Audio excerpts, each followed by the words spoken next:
Hi friends, எல்லோரும் எப்படி இருக்கீங்க? Welcome back to Ramnath Koorakkadai kitchen. இன்றைக்கி நம்ம கிச்சனில் ரொம்ப சுவையான தக்காளி சட்னி எப்படி செய்கிறதாங்க பார்க்க போகிறோம். இந்த தக்காளி சட்னிக்கு நம்ம வெங்காயம் எதுவுமே சேர்க்க போகிறது கிடையாதுங்க. வெறும் தக்காளியை மட்டும் வச்சு தான் செய்ய போகிறோம். டேஸ்ட் வைஸ் ரொம்ப சூப்பராக இருக்குங்க. முக்கியமாக சப்பாத்திக்கு, இட்லி, தோசைக்கெல்லாம் சூப்பரான ஒரு காம்பினேஷனுங்க இந்த தக்காளி சட்னி. இந்த தக்காளி சட்னி கூட நம்ம பெரிய வெங்காயம் குட்டி குட்டியாக கட் பண்ணி சேர்த்து சாப்பிடும்போது ரொம்ப க்ரன்ச்சியாகவும் இருக்கும், ரொம்ப டேஸ்ட்டாகவும் இருக்குங்க. கண்டிப்பாக இந்த தக்காளி சட்னியை நீங்கள் ட்ரை பண்ணி பாருங்கள். வாங்க எப்படி செய்கிறதுன்னு நம்ம வீடியோக்குள்ளே போய் பார்க்கலாம். அடுப்பில் பேன் வச்சுருக்கேங்க. ஒரு குழிக்கரண்டி அளவுக்கு எண்ணெய் சேர்த்துக்கலாம். இந்த சட்னிக்கு எண்ணெய் கொஞ்சம் தாராளமாக சேர்த்திக்கோங்க. 7 மீடியம் சைஸ் நல்லா பழமான தக்காளியாக எடுத்துக்கிறேங்க. தக்காளியை சின்ன சின்னதாக கட் பண்ணி சேர்த்துக்கிட்டேன்.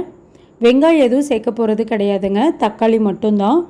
காரத்துக்கு 4 பச்சை மிளகாய் எடுத்திருக்கேன். உங்கள் காரத்துக்கு தகுந்த அளவுக்கு நீங்கள் பச்சை மிளகாய் சேர்த்துக்கலாம். பூண்டு பல் ஒரு 15 அளவுக்கு எடுத்திருக்கேங்க. சின்ன பல் பூண்டுனால நான் இவ்வளோ எடுத்திருக்கேன். நீங்கள் பெரிய பல் பூண்டுனா 10 அளவுக்கு எடுத்துக்கோங்க. தக்காளி நல்லா எண்ணெயில் நல்லா வதங்கணுங்க. இப்போ நல்லா வதக்கி விட்டுக்கலாம். பேச்சுலர்ஸ்க்கு ரொம்ப ஈஸியான ஒரு ரெசிப்பிங்க.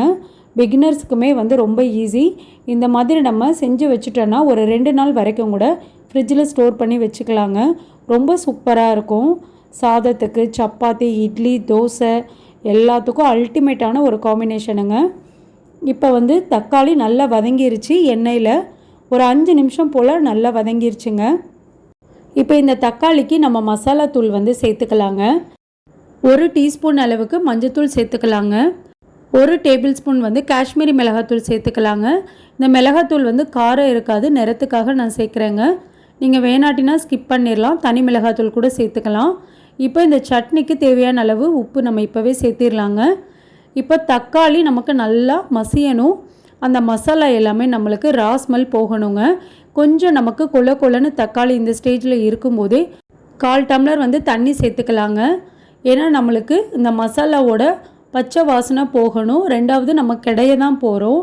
அதனால் ரொம்ப ட்ரையாக இருந்தால் கிடையிறதுக்கும் நல்லா வராதுங்க. அதனால் நம்ம 1/4 டம்ளர் அளவுக்கு தண்ணி சேர்த்துக்கலாம். தண்ணி சேர்த்துட்டு ஒரு 8லேருந்து 9 நிமிஷம் போல் லோ ஃப்ளேமில் வச்சு மூடி வச்சிடலாங்க. இப்போ ஒரு 9 நிமிஷத்துக்கு அப்புறம் நம்ம பார்க்கலாம்.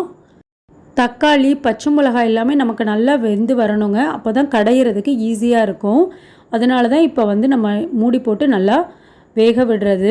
இப்போ ஒரு 9 நிமிஷத்துக்கு மேலே ஆயிடுச்சுங்க. நம்ம ஓப்பன் பண்ணி பார்க்கலாம். பாருங்கள், தக்காளி நமக்கு நல்லா குழஞ்சி வந்திருக்கு. நம்ம ஊற்றிருந்த தண்ணியும் கொஞ்சம் வத்திருச்சு. மிளகாவுமே நல்லா நமக்கு வெந்திருக்குதுங்க. பூண்டு, மிளகாய் எல்லாமே, பச்சை மிளகாய் எல்லாமே, தக்காளி, பச்சை மிளகா, பூண்டு எல்லாத்தையுமே நல்லா கிடைஞ்சிக்கலாங்க. கொஞ்சம் கொலன்னு தக்காளி இருக்கும்போதே நம்ம கிடைஞ்சிடணும். ரொம்ப ட்ரையாக இருந்தால் கிடைய வராதுங்க. இப்போ பாருங்கள், நல்லா இந்தளவுக்கு நல்லா கிடைஞ்சிடணுங்க. மிக்சிலெலாம் அடிக்கக்கூடாது, நம்ம கையில் தான் நல்லா கிடைஞ்சிடணும் மற்ற வச்சு. இப்போ நல்லா கிடைஞ்சிட்டு ஒரு 3 நிமிஷம் போல் அடுப்புலேயே வச்சு நான் நல்லா கிளறி விட்டுட்டே இருக்கேங்க. நமக்கு பாருங்கள் நல்லா எண்ணெய் பிரிஞ்சு வந்துருச்சு. இப்போ நம்ம கொத்தமல்லி தழை தூவி ஒரு தடவை நல்லா மிக்ஸ் பண்ணி விட்டுக்கலாங்க. அவ்வளோதாங்க, ரொம்ப டேஸ்டியான தக்காளி சட்னி ரெடி. இந்த சட்னி நம்ம ட்ராவலுக்கெலாம் எடுத்துகிட்டு போனால் அல்டிமேட்டாக இருக்குங்க. 2 நாள் வரைக்கும் கூட வச்சு ஸ்டோர் பண்ணிக்கலாம், ஃப்ரிட்ஜில் வச்சு ஸ்டோர் பண்ணிக்கலாம். பேச்சுலர்ஸ், பிகினர்ஸ்க்கெல்லாம் சூப்பரான ஒரு ரெசிப்பிங்க. இதில் நம்ம இப்படியே சாப்பிடாமல் நல்லெண்ணெய் இல்லைன்னா நெய் ஊற்றி சாப்பிட்டா இந்த சட்னிக்கு டேஸ்ட் வேறு லெவலில் இருக்கும். இந்த சட்னி கூட நம்ம பெரிய வெங்காயம் குட்டி குட்டியாக கட் பண்ணி சேர்த்து சாப்பிட்டு பாருங்கள். ரொம்ப க்ரன்ச்சியாக இருக்கும். டேஸ்ட் வைஸ் ரொம்ப சூப்பராக இருக்கும். சப்பாத்தி, சாதம், இட்லி, தோசைக்குன்னு எல்லாத்துக்குமே அல்டிமேட்டான ஒரு காம்பினேஷனுங்க. கண்டிப்பாக நீங்களும் இந்த தக்காளி சட்னியை செஞ்சு பாருங்கள். செஞ்சு பார்த்துட்டு எப்படி இருந்ததுன்னு உங்கள் கமெண்ட்ஸை எனக்கு சொல்லுங்கள்.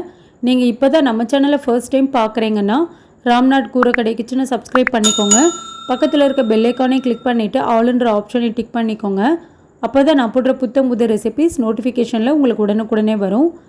இந்த வீடியோ உங்களுக்கு பிடிச்சிருந்ததுன்னா லைக் பண்ணுங்கள், உங்கள் ஃப்ரெண்ட்ஸ் அண்ட் ஃபேமிலிக்கும் ஷேர் பண்ணுங்கள்.